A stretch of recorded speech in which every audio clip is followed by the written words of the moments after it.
বরাবরের মতো এবারও ঈদে বাড়ি ফিরতে ভোগান্তি পোহাতে হচ্ছে দেশের দক্ষিণাঞ্চলের যাত্রীদের। এবারে বেশ কিছু নতুন লঞ্চ যুক্ত হলেও কমেনি আগাম টিকিটের জন্য হাহাকার। আগাম টিকিটের বড় অংশই কালোবাজারিদের হাতে।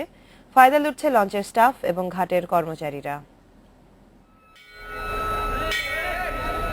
সদরঘাটে ঈদে বাড়ি ফেরা যাত্রীর চাপ এখনো শুরু হয়নি।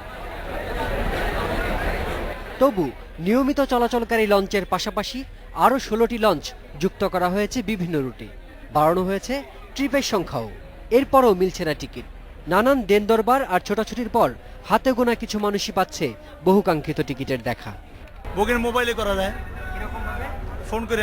আমার আত্মীয় আছে, ও এখানেই থাকে, ও করে দিয়েছে। ও আর একটা লঞ্চে আবার চাকরি করে, ও করে দিয়েছে।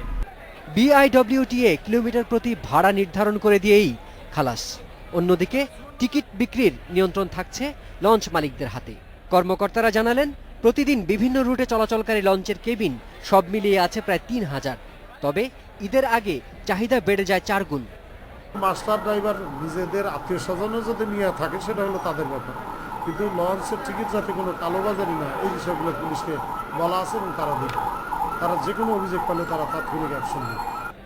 লঞ্চ মালিকরাও স্বীকার করলেন ব্যক্তিগত পরিচয়ের মাধ্যমে কেবিনের টিকিট বিক্রির কথা।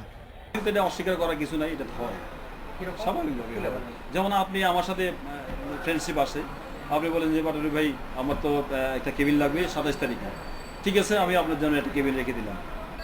এবার ঈদের বিশেষ সার্ভিস হিসেবে বৃহস্পতিবার থেকে স্টিমার এমভি বাঙালি ঢাকা বরিশাল রুটে যাতায়াত করবে। কেবিনের টিকিট পাওয়া যাবে বিআইডব্লিউটিসির মতিঝিল হেড অফিসে।